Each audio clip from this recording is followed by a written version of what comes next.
Ríordáin, you have 8 minutes.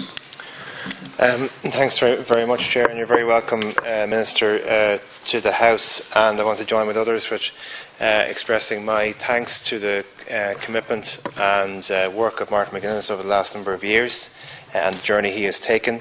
And also to wish Michelle O'Neill the very best in her new role.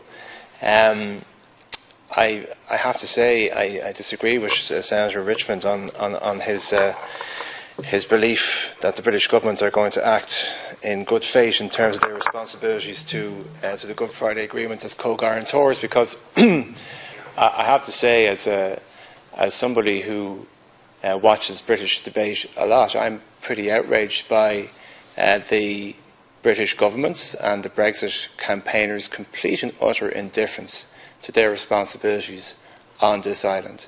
They are a massive part of the problem that existed on this island for a very long period of time, and now it appears that we are almost completely indifferent to their negotiations and their thought process. Now, it's very decent of Theresa May to stick us at number 4 of her list of 12 items of interest, and possibly there was you had some role in that, Minister, and you're to be congratulated for that. But if ever it was to be seen in the cold light of day as to where we stand in her thought process, she had an opportunity, an historic opportunity, to come into these houses, to speak to the Dáil, to maybe put on record her commitment and her government's commitment to their responsibilities here on this island, and she decided not to do that. And I have a deep felt distaste for hardline nationalism. It bores me to tears.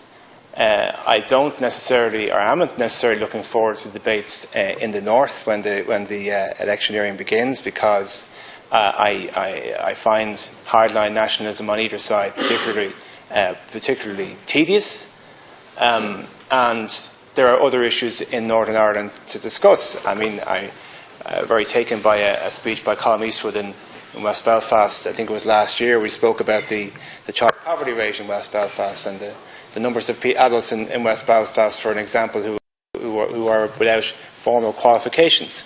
Other speakers have mentioned the issues of marriage equality. Other speakers have mentioned other social issues that rarely get an airing that need to be aired. I was at a meeting only before Christmas in Belfast in relation to drugs. There are serious issues, social issues, issues of equality that need to be addressed. And the hardline nationalistic stances of either side of the debate are ones that unfortunately come to the fore. But it's a hardline nationalist instinct in the UK which is now at the centre of the debate there.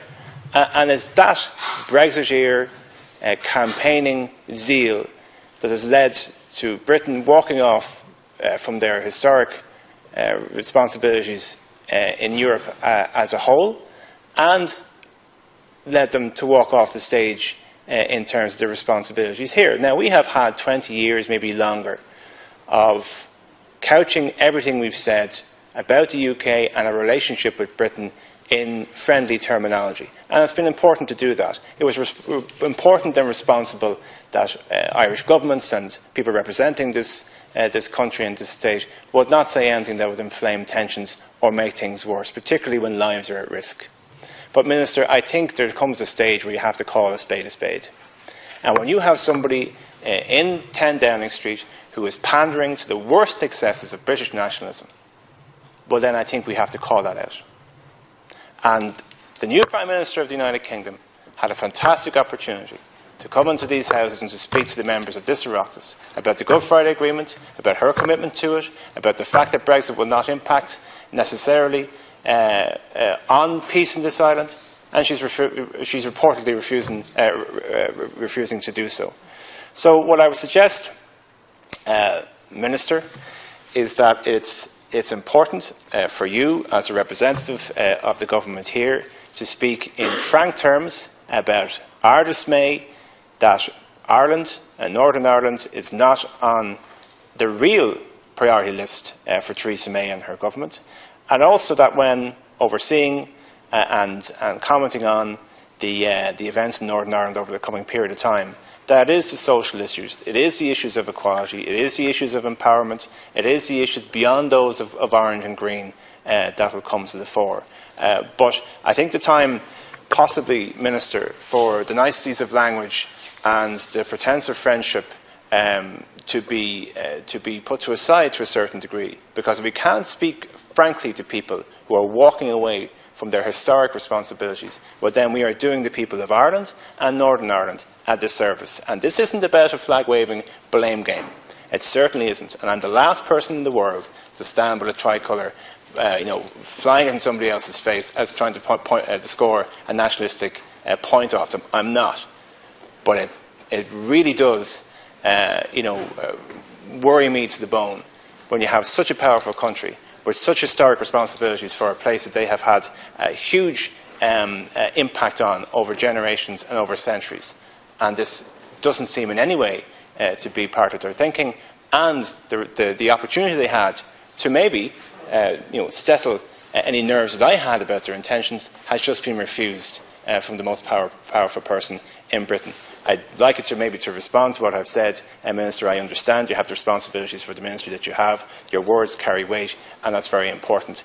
But I honestly have, I think it's important that this House speaks frankly about the direction that Theresa May and her government are going in relation to Northern Ireland and to the entirety of this island. Thank you, sir.